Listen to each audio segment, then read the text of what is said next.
Nobody would have expected the tragedy of 4 lives being taken in Calgary, the coldest region of Canada. 4 young girls were taken long before their time. Their families had given up on justice long ago, until it arrived decades later, thanks to advancements in technology. But who were these 4 victims? Eva Dvorak was an energetic type of girl. She had a bubbly personality and would take the spotlight in any room. Full of energy, she hardly ever stayed still, as recalled by her friends and family. She was one of the cousins they loved to hang out with. Always singing and dancing, she put a smile on everyone's face. Eva often went swimming or roller skating with her sisters and cousins and had a big circle of friends for a girl her age. Eva was 14 years old and an 8th grade student at Ian Bazalgette Junior High School in Calgary. She made a friend in school, Patsy McQueen. Eva's home was located in a small cul-de-sac. It was a bungalow-style duplex positioned on the outer edge of the neighborhood with the front view facing a walking path. She and Patsy lived within walking distance of the school. Patsy was born Patricia McQueen on September 2, 1961. The daughter of Alistair and Sarah McQueen, Patsy was born into a big family with 10 siblings, 6 sisters and 4 brothers.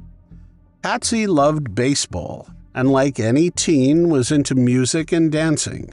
She had a great sense of humor and loved to play pranks. She always talked about traveling, saying she could not wait to grow up and see the world. Patsy loved to make people laugh and smile. On the afternoon of February 12, 1976, Eva Dvorak and Patsy McQueen left class and hung out at their friends' homes. They were going to spend the weekend partying. But a couple of days passed and they did not touch base at home. No visit, no call. Their parents got worried and reached out to law enforcement. A missing persons report was filed for them and a search ensued. Some students at the school were interviewed and mentioned illegal substance use both during and after school. Things like marijuana and some chemicals, but nothing hardcore like needle substances. They agreed that both girls were involved in these activities, with Eva looking up to Patsy. The police asked around and realized they had disappeared at night. The girls were last seen around midnight on February 15th, walking near 9th Avenue and 12th Street southeast in Calgary, heading towards downtown. Unfortunately, there was no need to recover the missing girls, as they were found in the grimmest way possible. Several days after they were reported missing, a Calgary resident found them at 10:30 a.m. Their bodies were discovered under the Happy Valley Underpass west of Calgary. The man found them lying together, fully clothed, with no obvious signs of assault. Despite extensive investigations, including witness interviews, examination of tire impressions, and toxicology tests, no illegal substances were found, and the manner of their passing was determined to be asphyxia. In short, they simply stopped breathing, just like that. The autopsy did not find anything significant to explain their end. It was simply a deduction. 6 weeks after the tragedy, a newspaper article printed some gossip. It said the girls took illegal substances willingly. It also said they smoked marijuana and had a few drinks.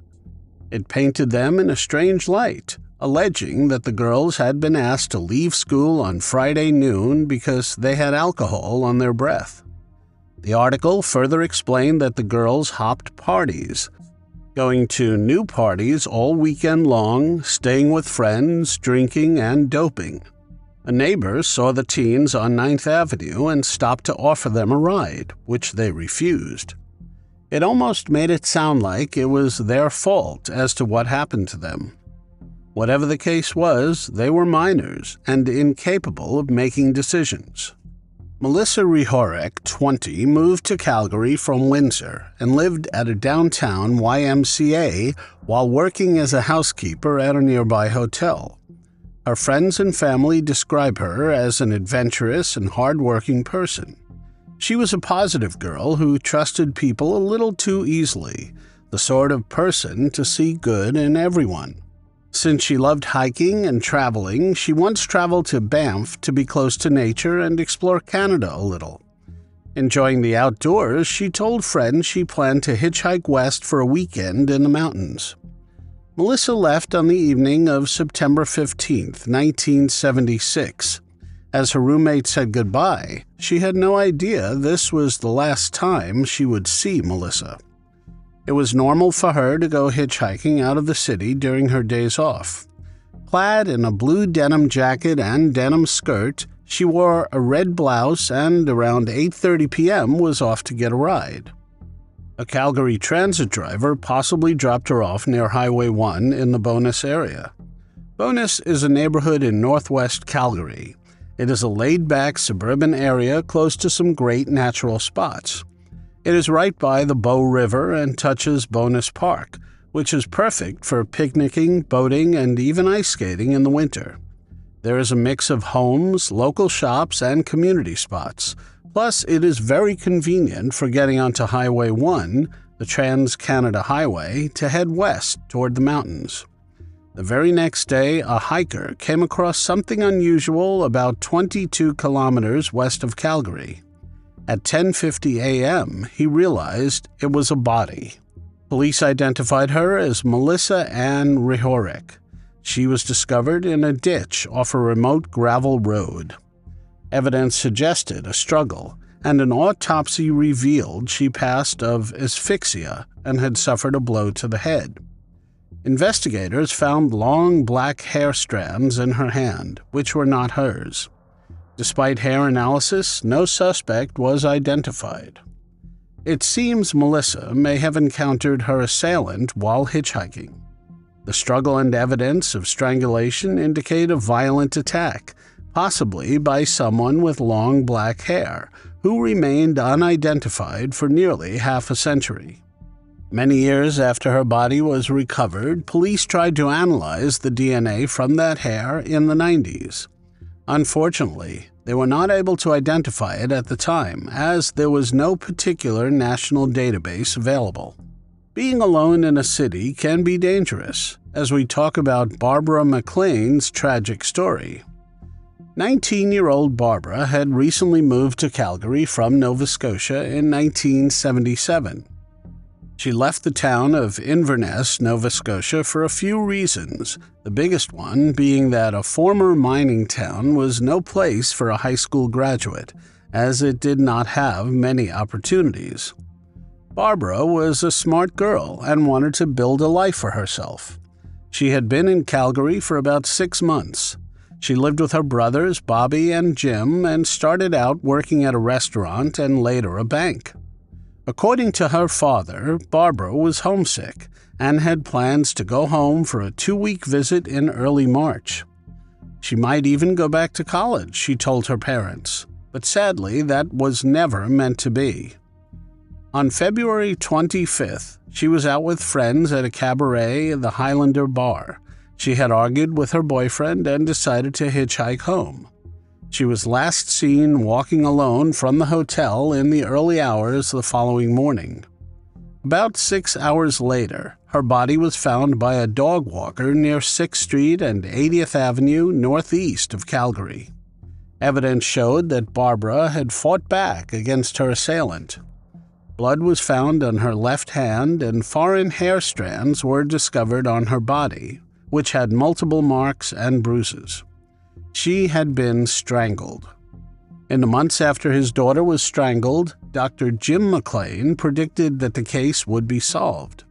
He was confident that the perpetrator would be behind bars, stating that it might take 2 or 3 years, but the man would eventually be found. The perpetrator was thought to have gone away in a taxi after the incident, as there was no other way back, no bus or subway or train. Despite extensive investigations, including interviewing hundreds of taxi drivers and collecting over 600 hair samples within a year, the case went cold. Barbara's case caused fear. The risks and vulnerability of being alone in a city, especially late at night, scared girls her age. Dr. Jim Maclean passed away in 2000, but his prediction finally came true years later. There were weak attempts in the 90s. Patsy and Eva's case was thought to have an intimate motive. The investigation into the tragedies of Eva Dvorak, Patsy McQueen, Melissa Rehorek, and Barbara Maclean spanned several decades and involved some big efforts by the Alberta RCMP. They incorporated advancements in forensic technology and investigative techniques. Evidence lifted from all 4 victims was submitted to the RCMP's National Forensic Lab Services for testing. Male DNA was discovered at all 3 crime scenes, but at that time, the technology to develop a DNA profile from this evidence did not exist. Despite this limitation, the similarities between the cases of Melissa Rehorek and Barbara Maclean led investigators to suspect that the same individual was responsible for both cases. This suspicion became a focal point of the investigation. For the next 40 years, the Alberta RCMP persisted in their efforts to identify the person or persons responsible for these tragedies.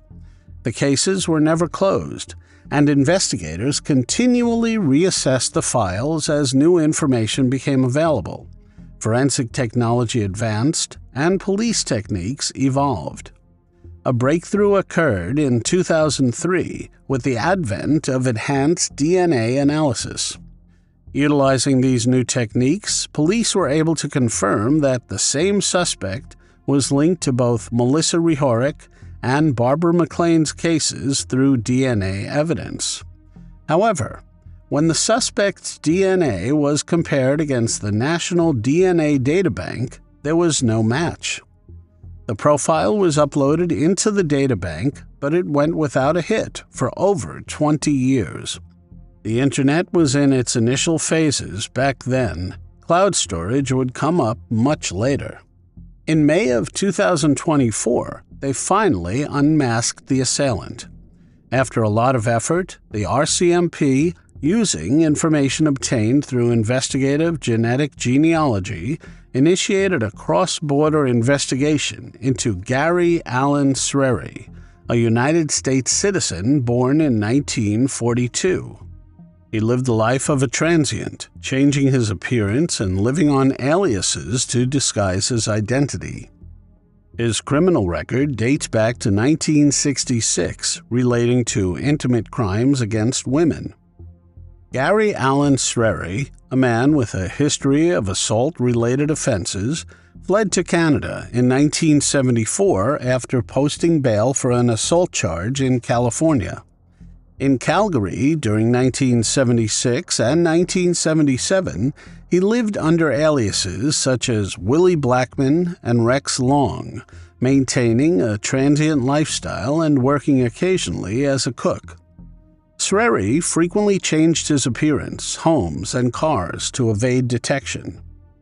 He lived in Alberta and British Columbia from the mid-1970s until his deportation in 2003.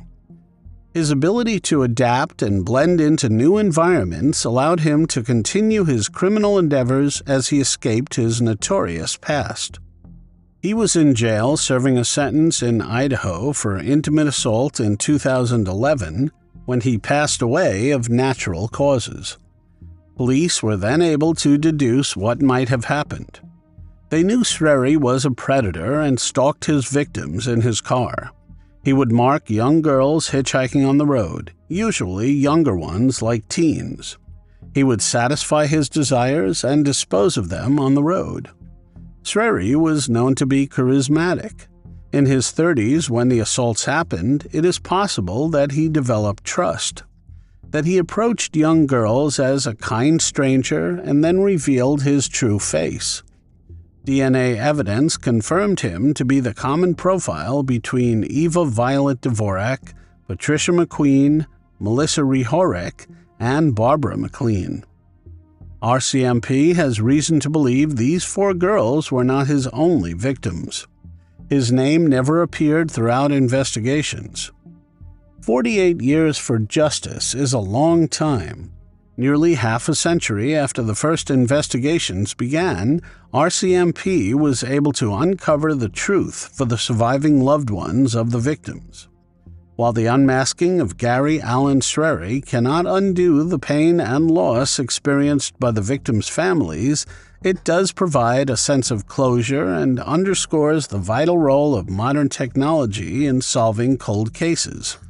The families of the victims thanked the authorities for their efforts in public statements, and while they never got to confront the perpetrator, they know at least that karma got to him and he served his time behind bars. Everyone was appalled when they learned that a 5-year-old had been beaten till she passed away. Someone close to her knew what happened, but was too frightened to save her or speak up. Why could her assailant not be convicted for a very long time? Harmony Renee Montgomery was born on June 7, 2014, to Crystal Sori and Adam Montgomery in Massachusetts. Unfortunately, her mother struggled with alcohol and illegal substance addiction. As a result of her mother's substance abuse, Harmony was born partially blind in her left eye and had special behavioral needs. Crystal was incapable of taking care of an infant, and her father Adam was in prison. Due to her parents' inability to get a hold of their lives and their struggles with substance abuse, Harmony was placed into foster care with Tim and Michelle Rafferty when she was just 2 months old. Harmony, who is described as a pleasant, kind girl with a big smile, became a big sister when her half-brother Jamison was born in 2016. Crystal also lost custody of Jamison, and both children were placed in the same foster home. Despite her challenges, Harmony was a social, intelligent, and happy child who embraced her role as a caring big sister when she was only 2 years old, as described by her foster mother, Michelle. Unfortunately, Harmony never really stayed in one place. There was a constant tug-of-war between the CPS and her mother, Crystal. Each time Crystal felt well enough to take care of her children, she would get them back. They would end up being neglected and go back to the same foster care family. After the 3rd time, Harmony's foster family believed that the instability was causing her trauma.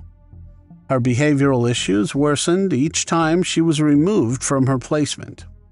In 2018, Crystal completely lost control of Harmony and Jamison. Harmony was placed in therapeutic foster care. Her original foster family, who loved her but felt unable to meet her needs, believed this was the best option.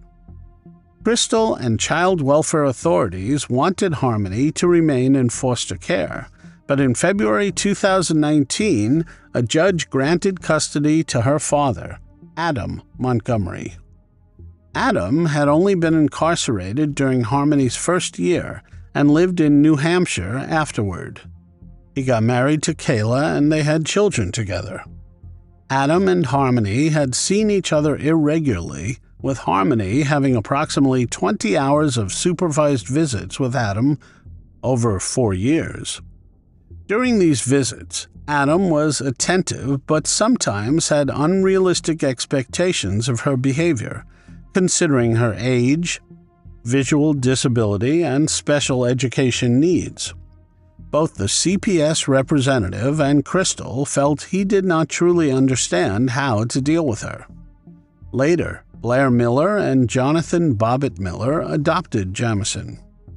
Crystal called the police in November 2021, more than 2 years later.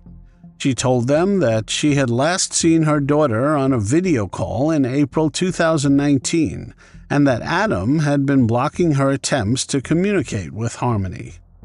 She tried to get the family to let her speak to Harmony during Christmas 2019, but was unsuccessful. There was no doubt in her mind something must have happened with little Harmony.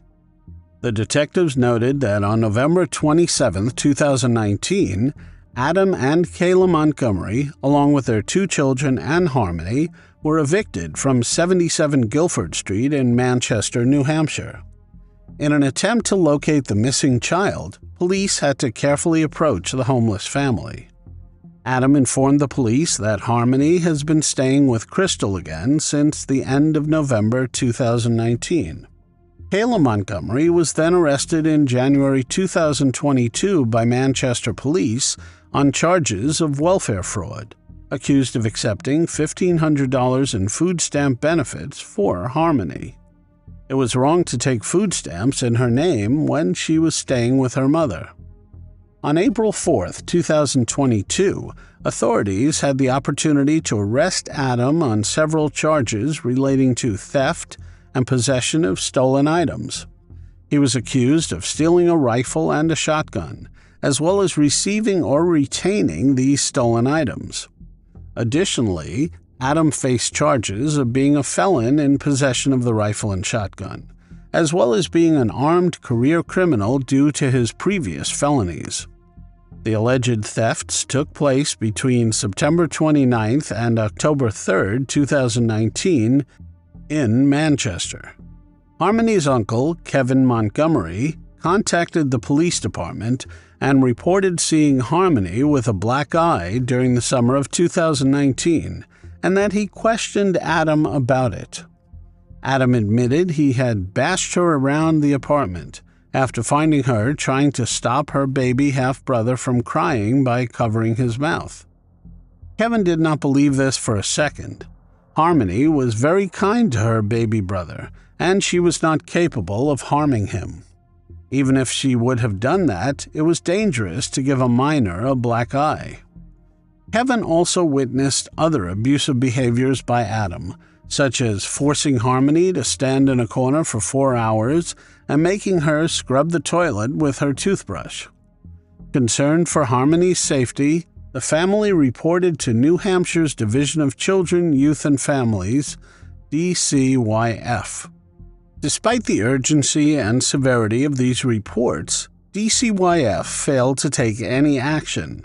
Adam then cut off contact with the family because of their repeated reports. The failure of DCYF to respond to these urgent warnings should have made Harmony's case a priority. Witnesses saw Harmony with the couple in the days following the eviction. However, between December 6 and 10, 2019, Adam and Kayla were seen only with their children without Harmony. Even though Adam says that Harmony is staying with her mother, Crystal is still saying that she has not physically seen her child since Adam got custody. The case then went cold for a short while, as investigators had no leads. In June 2022, Kayla, Adam's wife, finally came clean about what exactly had happened to Harmony. Adam Montgomery, the father of her children, had taken the life of his firstborn, Harmony. The 5-year-old was no more. Kayla had been an illegal substance addict at the time. She also suffered domestic abuse at the hands of Adam. She lied about Harmony for years to protect Adam, whom she feared and strangely loved as well. She was afraid of what he could do to her and her children. Adam had instructed her to say that he had dropped her off to work at Dunkin' Donuts while he took Harmony to her mother and that he had later picked her up. A quick call revealed Kayla did not work at Dunkin' Donuts at the time Harmony lost her life. Kayla recounted in November 2019 the family was evicted and forced to live out of their car. Harmony kept having toilet accidents in the car. She was not slow or dumb, she had behavioral issues because she had moved around so much. From one family to another, there was no place she could call home. And after losing the house the Montgomerys lived in, she struggled with potty training. Many children who have been physically abused or who do not have a home are unable to control their bowel movements. They wet the bed or have little control. Harmony's foster mother, Michelle, told jurors that Harmony was potty trained by the time she was 2.5 years old. On December 7, 2019, Harmony had another accident. The family was on their way to the Burger King parking lot to park the car for the night. Harmony had been struggling with going to the toilet for a while. She accidentally peed her pants and wet the car while Adam was driving. Frustrated, Adam flew into a fit of rage. He turned around in his seat and punched her 3 or 4 times. Whenever they stopped at a red light, he would turn around and deliver blows on her head.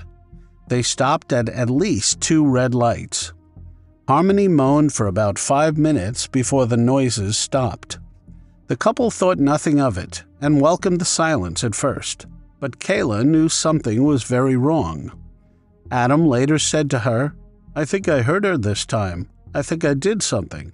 Kayla and Adam did not realize she was no longer breathing until much later. The car broke down later that day and Adam had to pull over. He shook Harmony, but she was unresponsive. The little girl would usually go to sleep if Adam hit her, meaning this was routine for her, but this time he went too far. Adam then stuffed Harmony's body in a duffel bag, storing it in the trunk. Kayla was too afraid to say anything. He kept driving around, sometimes adding snow to slow decomposition. Kayla told authorities that Harmony's body was moved multiple times. At one point, it was hidden in a red cooler. The couple, needing a place to stay, had then gone to Kayla's mother's apartment building to store the cooler. Kayla's mother did not suspect anything. She just assumed it was the family's luggage. When the family moved into a shelter between December 30th and February 20th, 2020, Harmony's body was placed in a plastic bag and hidden in the ceiling. After neighboring residents of the shelter complained about the smell, Adam hid the body in a walk-in freezer at the pizza restaurant where he worked. Since Adam was a dishwasher and a cook at the pizzeria, he had access to the freezer. Nobody suspected anything. When the family finally moved to an apartment on Union Street, he took the body with them. In March 2020, Adam had a friend rent a U-Haul to move Harmony's body in the middle of the night. He then drove the U-Haul away, and Kayla did not know where the body went from there. Investigators later connected the dots and realized the U-Haul was driven to Tobin Bridge in Massachusetts. He might have dropped her in the Mystic River that flows under the bridge. The new charges against Adam included second-degree slaying for recklessly causing Harmony's demise, falsifying physical evidence, abuse of a corpse, and tampering with witnesses or informants by attempting to get Kayla to perjure herself. Kayla was then sentenced to 18 months in prison over perjury charges for lying under oath about Harmony's whereabouts at the beginning of the investigation. Prosecutors argue that on December 7, 2019, Adam Montgomery fatally beat his daughter Harmony due to a bathroom accident and then spent months manipulating and concealing her corpse to avoid detection. Adam refused to attend his trial in 2024. Through his defense attorney, he maintained his innocence, claiming he loved his daughter unconditionally and blamed Kayla for the child losing her life. He did admit to disposing of her body, but not that he had anything to do with her demise. The defense argued that there was not enough evidence to convict Adam of his daughter's slaying, while the prosecution claimed that he was responsible for Harmony's end. The trial brought attention to the issue of domestic violence and child abuse, as well as the importance of seeking justice for Harmony's disappearance. Adam denied all charges to the very end.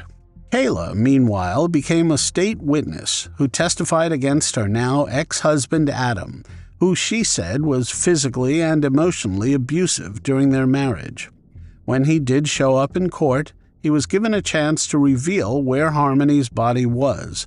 Perhaps his charges would be reduced. Adam, 34 years old, chose to remain silent. Nevertheless, he was found guilty of second-degree slaying, second-degree assault, falsifying physical evidence, abuse of a corpse, and tampering with witnesses and informants in February 2024. He was given 45 years to life in prison on May 9, 2024. The only reason he was not convicted in the first degree was because little Harmony's body was never found. Harmony lost her life at the hands of the one person who was supposed to protect her. To this day, nobody knows for sure where Harmony's body has gone, except for her cold-hearted father. Crystal Sori is grateful that the perpetrator is behind bars, but she vows not to rest until Harmony's body has been recovered. One can only hope that Harmony's tragedy will urge Child Protective Services to be more vigilant when it comes to abuse cases, because they can end in tragedy.